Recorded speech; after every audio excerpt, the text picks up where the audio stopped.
ප්‍රදේශයේ පිහිටලා තියෙන සුන්දර ස්ථානයක් වෙච්ච දියත උද්‍යානය නරඹන්න. ඉතින් ගොඩක් කාලෙකට පස්සේ තමයි මම මෙතනට ආවේ. මෙතන මොන වෙනස්කම් සිද්ධ වෙලා තියෙනවද කියලා කියන්න මම තාම දන්නේ නැහැ. ඉස්සර නම් මෙතන කාකා එකේ අපි වාහනයක් නැවතුනහම ඒකට charge කරේ නෑ. හැබැයි දැන් නම් මෙතන ගහලා තියෙනවා පැයට රුපියල් 50ක් charge කරනවා කියලා. තව මොන වෙනස්කම් තියෙනවද දන්නේ නෑ පාක් එක ඇතුලේ. එමුණ අපි යම් බලමු. ඊට පාක් එක ඕපන් කරලා තියෙන්නේ හැමදාම උදේ 5 ඉඳලා රෑ 11 වෙනකම්.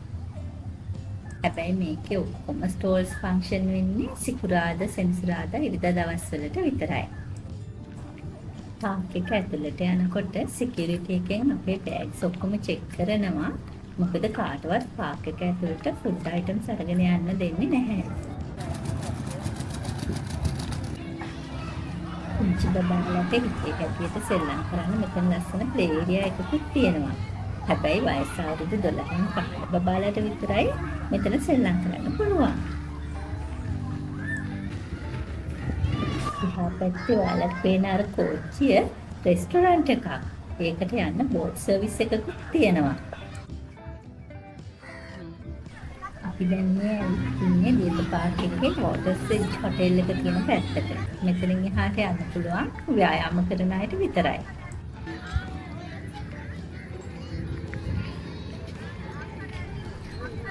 ඒ නිසා අපි හැමෝම පාර්ක් එකේ අනිත් පැත්තට විදගෙන යමු. දැක්ක නේද කිඹුල්ලු ඉන්නවා කියලා ගහලා තියෙනවා. ඒක නිසා පුංචි බබාලා පාක් එකට එනවා නම් කොයින වෙලාවකත් වතුර තියෙන තැන් වලට වහින්න ලෑස්ති වෙන්න එපා. මොකද මම එහෙම කිව්වේ පුංචි බබාලා වෝකින් පාත් එකෙන් පිටත් මේ වතුර තියෙන තැන් වල ඇවිදිනවා දැකපු නිසා. ඒ වගේම ඔයාලගේ ආරක්ෂාවට පුළුවන් තරමක් වෝකින් පාත් එකම පාවිච්චි කරන්න බලන්න. මොකද මේවයි සත්තු ඉන්න පුළුවන් නේ. මෙතනක් තියෙනවා රෙස්ටොරන්ට් එක.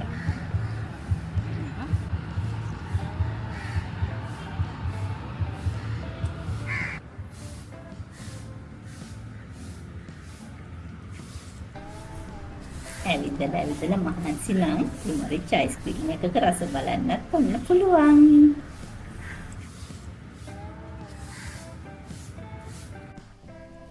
පැලවවන්න කැමති ඔයාලට මල් පැල, එළවලු පැල, පළතුරු, ඔසු පැල, ඒ වගේ ඕනම පැල වර්ගයක් මෙතනින් මිලදී ගන්න පුළුවන්. ඒ විතරක් නෙමෙයි පැලවවන්න අවශ්‍ය කරන පෝර, පස්, කොහුබත්, ඒ වගේ දේවල්, එතකොට උපකරණ, ලස්සන ගල් වර්ග, තනකොළ වර්ග ඕනම දෙයක් මෙතනින් ඔයාලට තෝරගන්න පුළුවන්.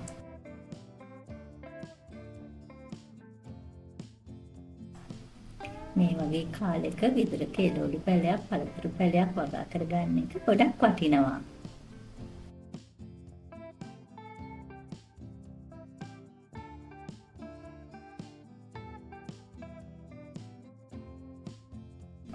මේ බලන්නකෝ පෝච්චි එක වවලා තියෙන ලස්සන නාරම් පැලයක්. බලන්න ගෙඩි පිරීලා. ඉතින් බඳුන්ගතව වුණත් අපට එළවලු පළතුරු වගා කරන්න පුළුවන් කියන එක මෙතනට ආවම ඔයාලට හොඳටම දැක ගන්න පුළුවන්.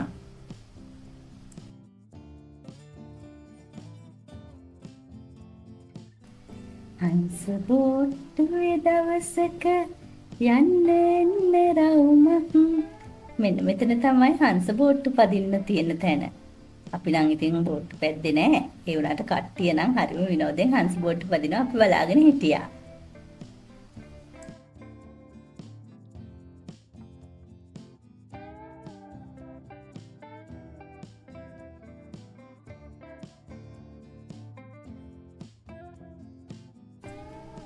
බලන්නකෝ අපි දැන් මේ ඇවිදගෙන යන්නේ කොහෙටද කියලා.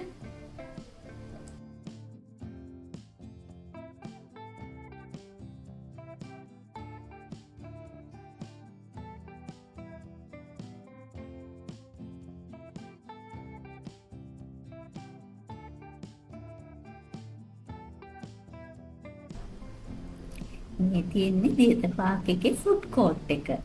මෙතන ඉන්දියන් ෆුඩ්, එතකොට ඉටලි ෆුඩ්, රයිස් ජාති, බන්ස් ජාති, ඒ වගේ ඕනම දෙයක් ගන්න පුළුවන්. ඒ වගේම fruit juice, milk shake, mojito, ඒ වගේම ස්මූති වගේ ඩ්‍රින්ක්ස් ජාති තියෙනවා. අපි මෙතනින් ගත්තේ ක්‍රිස්පි චිකන් සැන්ඩ්විච් එකකුයි banana, orange and strawberry mix කරලා හදපු ස්මූති එකකුයි.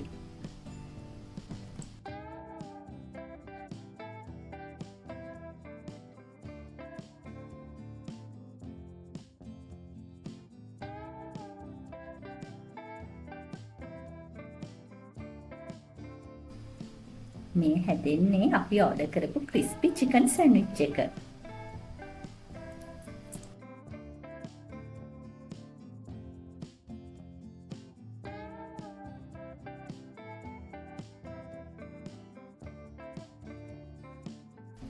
හැබැයි ස්මූති එක හදන හැටි නම් මට වීඩියෝ කරගන්න බැරි වුණා.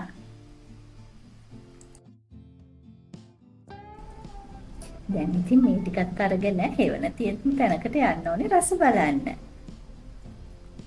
අපි මෙතන ෆුඩ් කෝට් එකෙන් ගත්ත ක්‍රිස්පි චිකන් සැන්ඩ්විච් එකත් එක්ක banana, orange and strawberry mix කරලා හදපු ස්මූති එකකුත් දැන් මම මේකේ රස බලලා ඔයාලට කියන්න කොහොමද කියලා. ඒක නම් ගොඩක් රසයි. මේ එකත් සැන්ඩ්විච් එකට ගත්තපු එකත් මේ ටෝස්ට් කරලා තියෙන්නේ. ඒ නිසා අර මේ හොඳ ක්‍රිස්පි ගතියක් තියෙනවා. සෝස් ටේස්ට් එකක් තියෙනවා. චිකන් ටේස්ට් එකක් තියෙනවා. ක්‍රිස්පි චිකන් සැන්ඩ්විච් එකේ ලෙටියුස් ඒ වගේම